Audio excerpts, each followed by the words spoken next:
Victor Park was the most feared Mafia boss on the West Coast, but he couldn't control two 4-year-old boys who shared his face. No nanny lasted 2 days with his wild twins. 47 tried. One quit after 3 hours. One called him the devil and moved to Texas. One literally jumped into the pool, fully clothed, just to escape.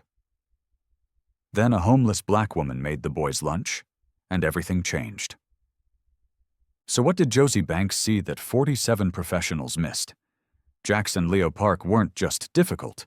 They were weapons of mass destruction in matching pajamas. Last month, they set the kitchen curtains on fire because someone said no to candy. They'd flooded bathrooms, locked nannies in closets, and once threw a $3,000 drone off the balcony just to watch it shatter. Every tantrum was synchronized. Every escape was coordinated. 2 tiny generals waging war against anyone who tried to get close. Since their mother walked out 18 months ago, the twins hadn't let anyone touch them. Not the nannies, not the therapists, not even Victor. He'd built an empire from nothing, but he was losing his own sons, and no amount of money could fix it. And Josie? She was running from her own ruin, and from someone in her old life who would have loved to see her stay shattered. If you're enjoying this story, don't forget to subscribe, like the video, and tell us in the comments where you're watching from. Your support helps us keep these stories alive, and trust me, the best part is yet to come. Now, let's get back to it. That Tuesday morning, Josie Banks woke at 5:47 a.m. in her rusty Honda Civic, parked beneath Victor's building. She had $7, no home, no hope, and 1 packet of peanut butter crackers she'd been rationing for 2 days. 3 years ago, she'd been a pediatric nurse with a son of her own, Marcus. Leukemia took him, bills took everything else. After that, life just kept taking. She was folding her blanket when chaos erupted. 2 small boys, identical curly hair, bare feet, dinosaur pajamas, rocketed past her car like they'd been shot out of a cannon. Their laughter bounced off the concrete, wild, free. Behind them, a middle-aged housekeeper sprinted and screamed, "Jax! Leo, stop! Mr. Park will fire me!" The boys split like trained operatives. One darted behind a Mercedes. The other, the faster one, bolted straight for the garage exit, straight for the morning traffic on Figueroa Street. Josie's body moved before her brain caught up. She'd chased her own son through hospital corridors 100 times. Her legs remembered. She cut across 3 parking spaces, lunged, and grabbed the boy around his waist just as his toes touched the yellow line. A delivery truck blasted past, horn screaming. "No, let go!" The boy twisted like a trapped animal. "You can't tell me what to do!" "You're absolutely right," Josie said, breathing hard but keeping her voice steady. "But that truck? It doesn't take orders from anybody." He stopped fighting. Dark eyes, furious, suspicious, older than any 4-year-olds should be, locked onto her face.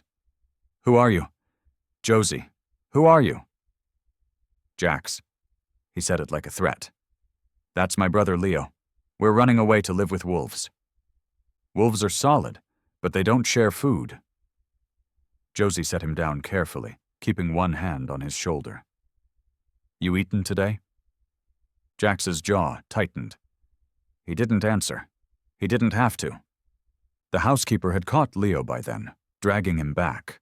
The second twin's face was red, chest heaving, tears building behind angry eyes. Josie recognized that look, the meltdown brewing like a summer storm. She reached into her bag and pulled out her emergency stash. Crackers. A single cheese stick. The food she'd been saving for tomorrow. "Hey," she said softly, kneeling to Leo's level. "You want some?" Leo's breath hitched. He looked at the cheese stick like it was made of gold. He took it. Jax materialized at his brother's side. "I want some too." "Then you'll have to share." "Can you do that?" The twins exchanged a glance, some silent language only they understood. Then they sat down on the oil-stained concrete and ate, quietly, calmly, together. The housekeeper stared at Josie like she'd just parted the Red Sea. That's when the temperature dropped. Victor Park emerged from the elevator bay. His presence hit like a pressure change, the kind you feel before a hurricane. Tall, tattooed, every inch of him radiating controlled violence. But when he saw his sons sitting peacefully, something flickered across his face.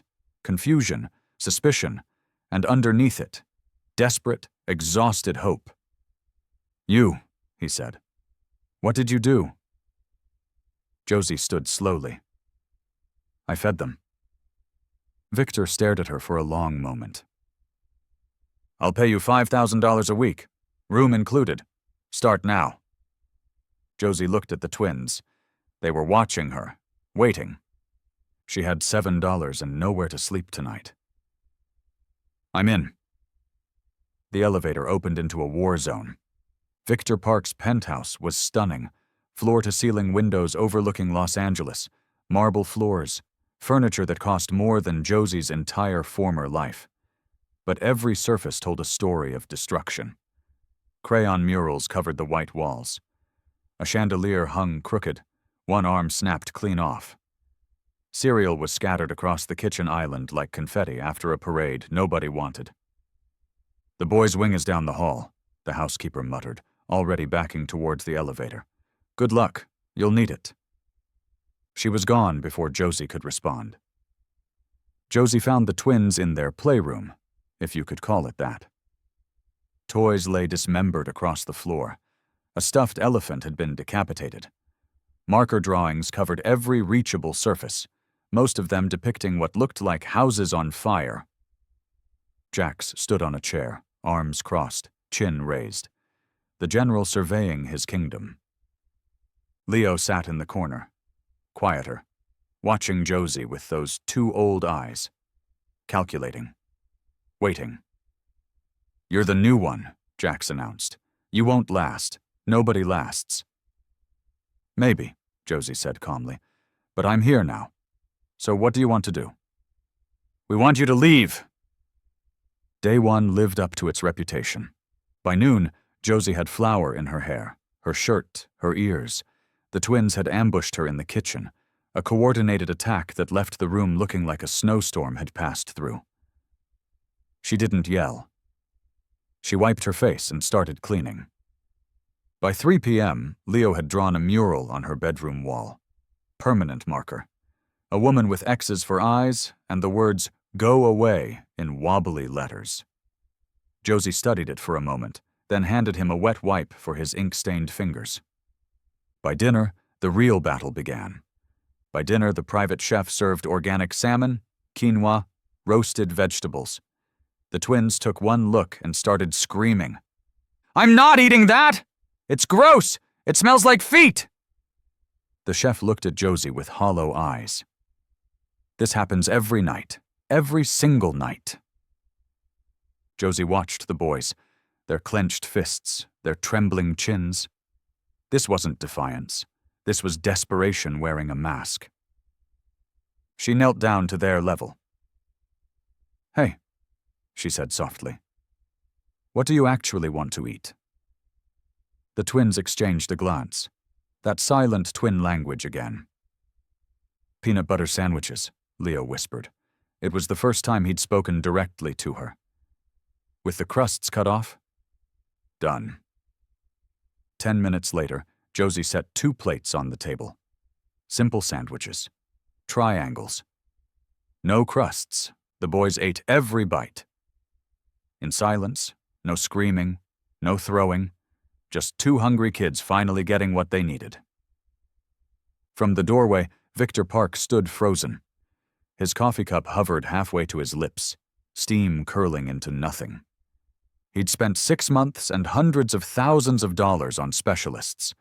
All his sons needed was someone who asked, "If this is already hitting you, tap like and subscribe, because day 2 gets even crazier, and the best part is still coming." Day 2 started with a declaration of war. Josie woke to find both twins standing at the foot of her bed, arms crossed, faces hard. They'd been watching her sleep. Waiting. "You're still here," Jax said. Not a question, an accusation. I'm still here. You shouldn't be. The first toy hit the wall at 7:15 a.m. Then another. The room turned into a storm. Blocks, Legos, stuffed animals, a lamp shattered on the floor. Then the screaming started. Not whining. Screaming.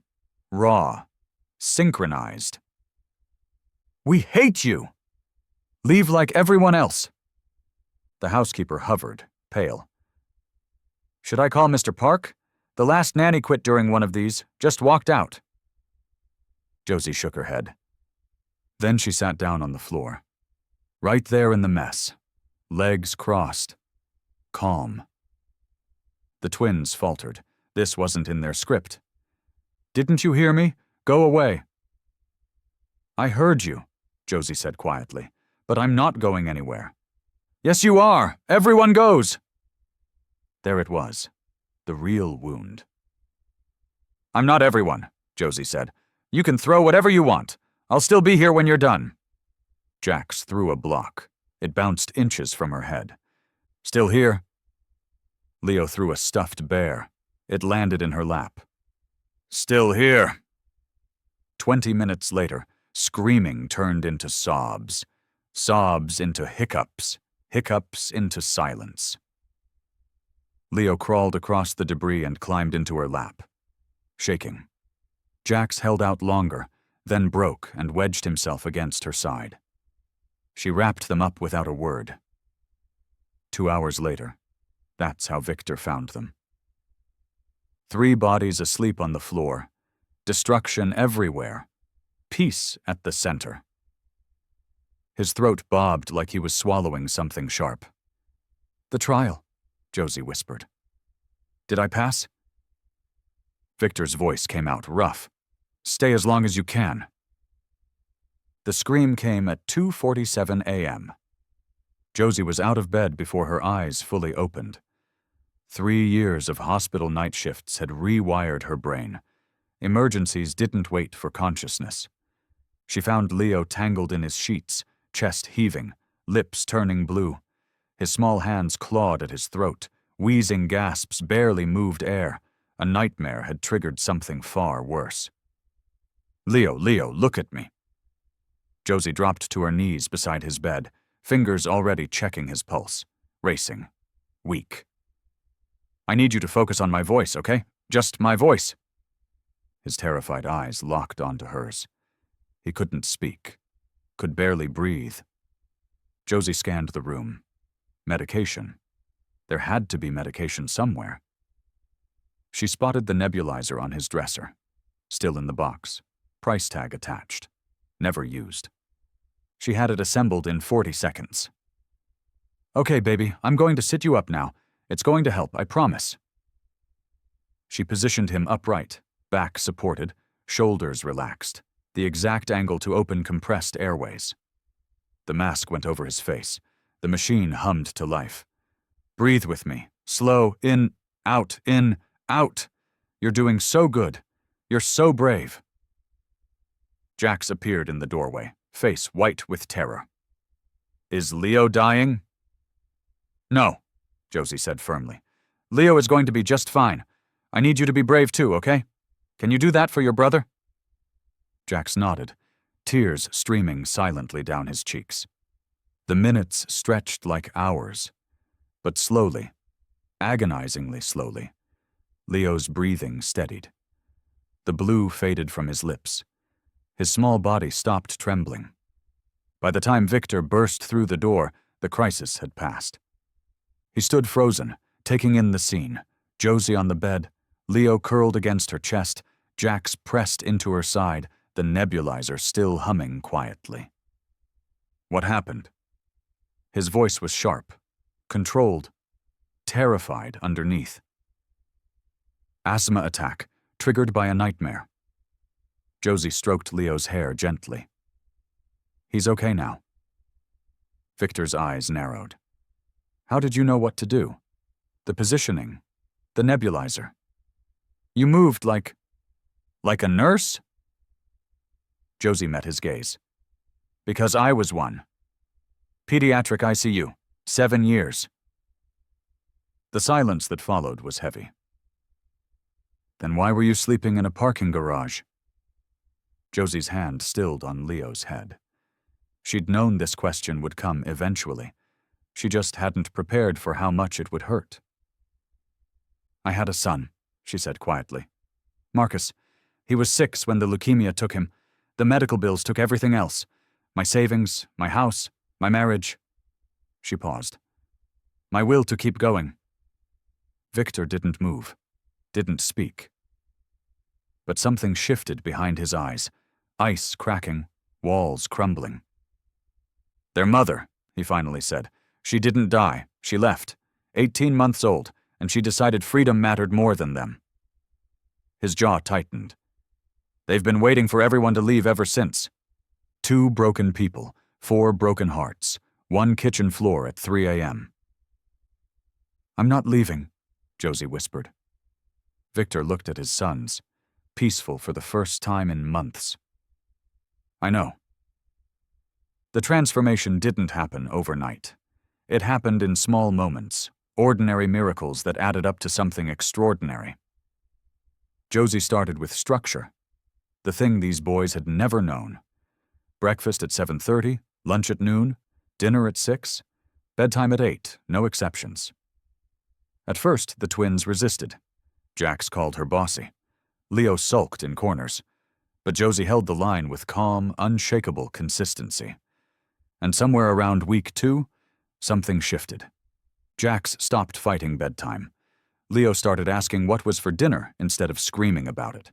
The tantrums didn't disappear entirely, but they became smaller, shorter, less like hurricanes, more like summer rain. But structure alone wasn't enough. These boys had been managed their whole lives. They'd never been enjoyed. So Josie made it fun. They baked cookies on Tuesday afternoons, flour everywhere, chocolate chips mysteriously disappearing before reaching the dough. They built blanket forts in the living room and ate lunch inside like explorers in a cave. They finger-painted on the terrace, creating masterpieces that looked like beautiful disasters. For the first time in their lives, Jax and Leo were allowed to be messy, loud, chaotic, children. And they bloomed. Victor noticed. How could he not? He started coming home earlier, first by 30 minutes, then an hour. Then he was walking through the door at 5:30, loosening his tie, asking what was for dinner like it was the most natural thing in the world. He joined them at the table, listened to Jax's rambling stories about dinosaurs, watched Leo carefully arrange his vegetables by color before eating them. He laughed, actually laughed, at the chaos, something his staff hadn't heard in years. And at night, he read bedtime stories. Victor Park, the man whose name made powerful people flinch, sat on the edge of his sons' beds and did different voices for each character. Jax always requested dragons. Leo wanted stories about brothers who went on adventures together. Victor gave them both. One evening, after the boys had fallen asleep mid-story, Josie found Victor on the terrace. The Los Angeles skyline glittered below, but he wasn't looking at it. He was staring at nothing, lost somewhere inside himself. She stood beside him, said nothing. Sometimes presence was enough. I was losing them. His voice was quiet, raw. Before you came, I could feel them slipping away and I didn't know how to stop it. I tried money, specialists, control. He shook his head. None of it worked. They didn't need control, Josie said softly. They needed connection. Victor turned to look at her. Really look, like he was seeing her for the first time.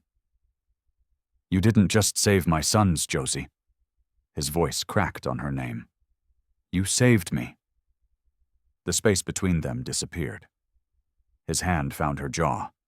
Her breath caught. The kiss was soft, tentative, a question and an answer at once. Above them, the stars watched silently as 2 broken people found something neither had been looking for. Each other. Happiness, Josie had learned, was just the universe winding up for another punch. The doorbell rang on a Thursday afternoon. The twins were napping. Victor was in meetings downtown. Josie answered expecting a delivery driver.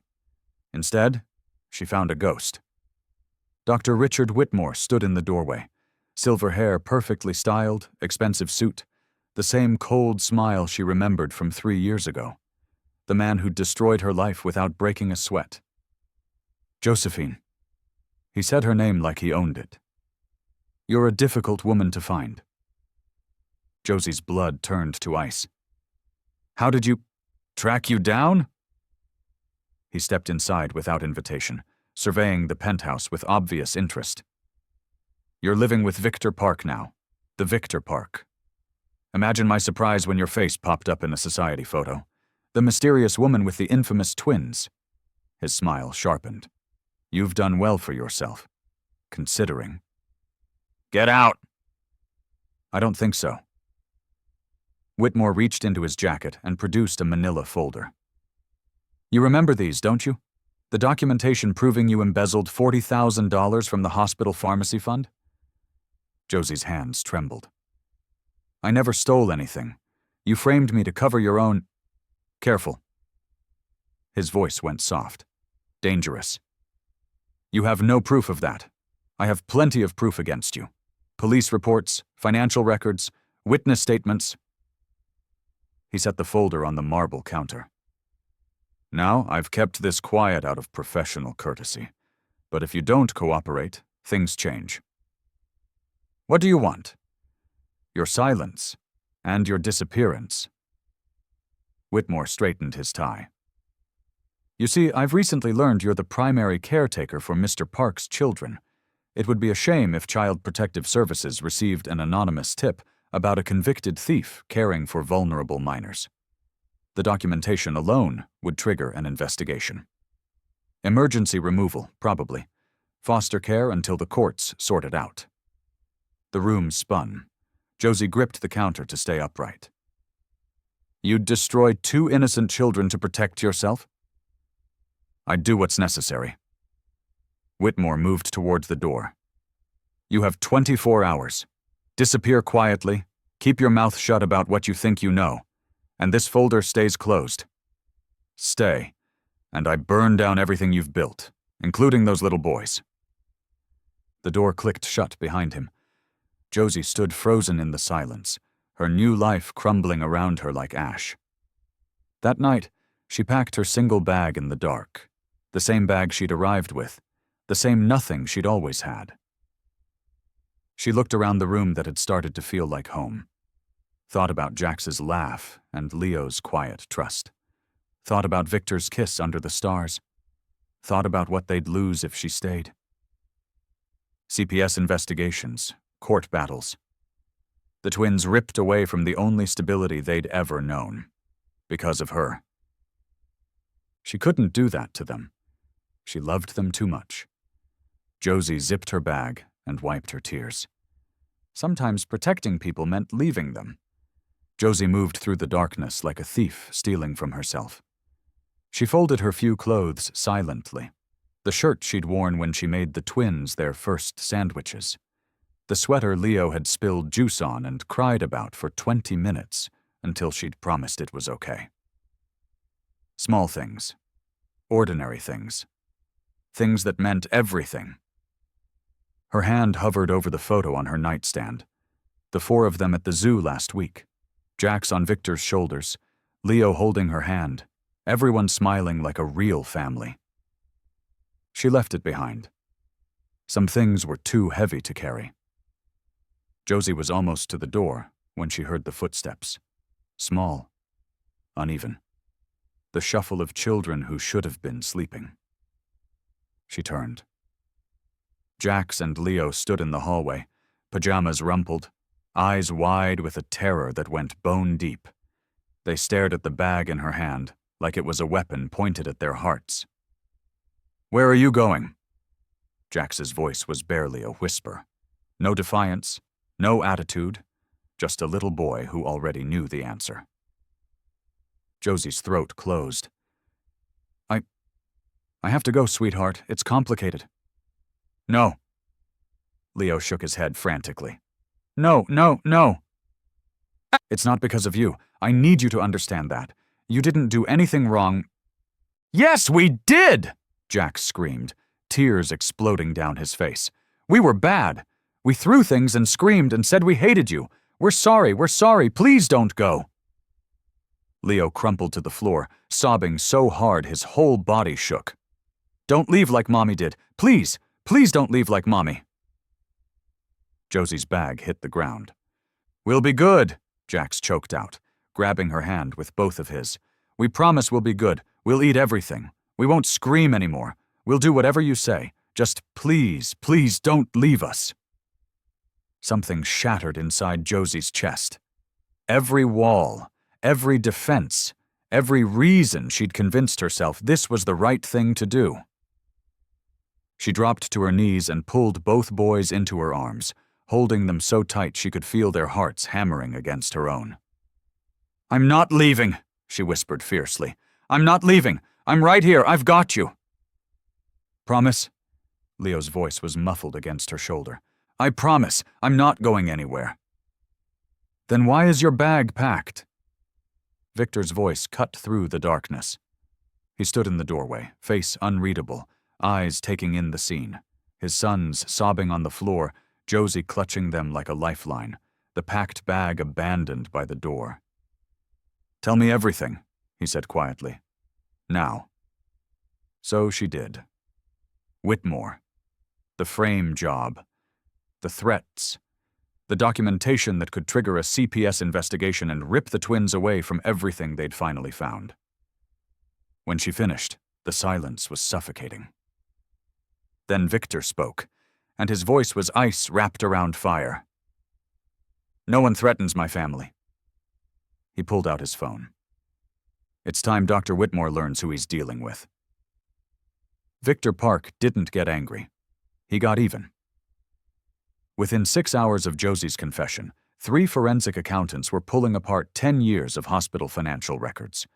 Within 12 hours, Victor's contacts at the FBI had opened an unofficial inquiry. Within 48 hours, Dr. Richard Whitmore's carefully constructed empire began to collapse. The evidence was damning. Hidden accounts in the Caymans, falsified vendor contracts, phantom employees drawing salaries that went straight into Whitmore's pocket, nearly $2 million embezzled over a decade. And Josie had been framed to take the fall when she'd started asking questions about inventory discrepancies. Victor sat in his office, phone pressed to his ear, watching the sun rise over Los Angeles. It's done, his lawyer said. Federal agents are moving on Whitmore's residence as we speak.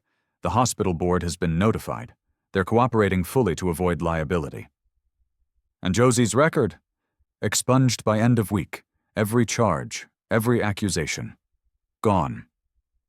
A pause. She never should have been targeted in the first place. The man destroyed an innocent woman's life to cover his own crimes. Victor's jaw tightened. Make sure he feels every consequence. And it already handled. He's looking at 15 to 20 years, minimum. No bail, flight risk. Victor hung up and allowed himself one moment of satisfaction. Then he went to find Josie. She was in the kitchen, making breakfast for the twins like it was any other morning. But her hands trembled slightly as she flipped pancakes. She hadn't slept. Neither had he. It's over, Victor said. Josie froze. What? Whitmore was arrested an hour ago. Federal agents. Embezzlement, fraud, falsifying evidence. He moved closer. Your name is cleared, Josie. Completely. You're not a criminal. You never were, and now the whole world will know it. The spatula clattered to the counter. Josie's hand flew to her mouth, tears spilling before she could stop them. I spent 3 years, she whispered. 3 years believing I'd never escape what he did to me, that I'd always be the woman who stole, the nurse who couldn't be trusted. That woman never existed. Victor's voice was firm. She was a lie told by a coward, and now that coward is going to prison. Josie broke. Sobs shook her body. Relief, grief, rage, release. everything she'd carried for 3 years finally finding an exit. Victor held her, said nothing, let her fall apart in his arms. When the storm passed, he pulled back and met her eyes. There's something else. He reached into his jacket and withdrew a folder. Legal documents, official seals. My lawyer filed the paperwork this morning. Co-guardianship of Jax and Leo. Equal legal rights. Your name beside mine. Josie stared at the papers, unable to breathe. Those boys are yours, Victor said quietly. This home is yours, if you want it. From the doorway, 2 small voices erupted. Say yes! Jax and Leo stood watching, hope blazing in their eyes.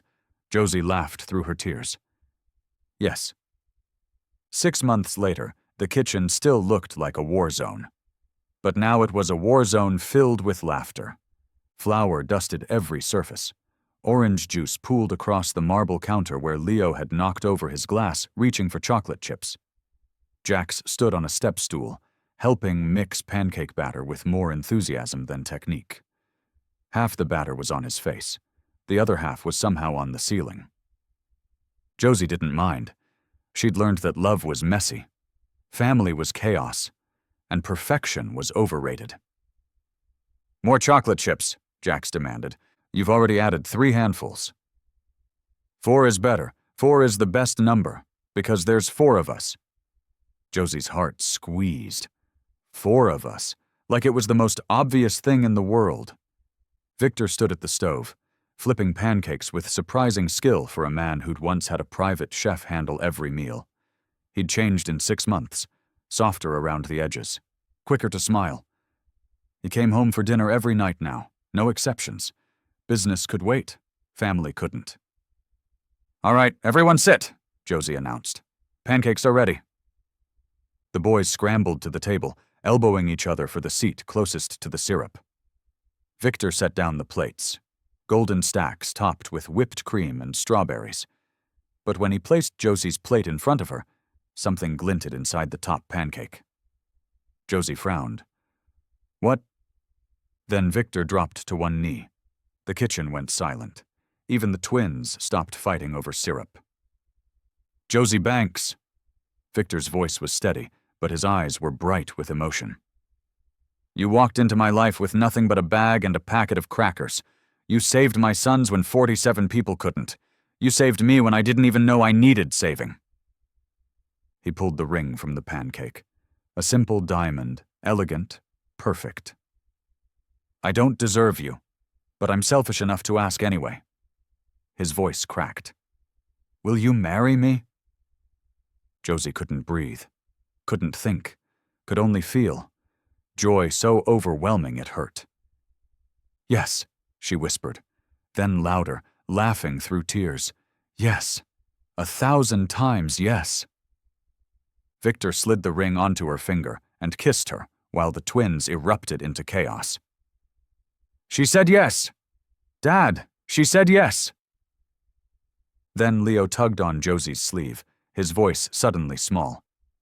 Does this mean, can we call you Mommy now? The question landed like a thunderbolt. Josie knelt down, pulling both boys into her arms so tight she could feel their heartbeats against her own. You can call me whatever you want, baby, she whispered fiercely. I'm not going anywhere, ever. Mommy, Jax tested the word, then grinned. Mommy, Mommy. 3 months later, they stood in a courthouse. The judge looked at the twins and asked the final question. Do you want Josie Banks to become your legal mother? Jax and Leo exchanged a glance, that silent twin language. Then they answered together, voices clear and certain. She already is,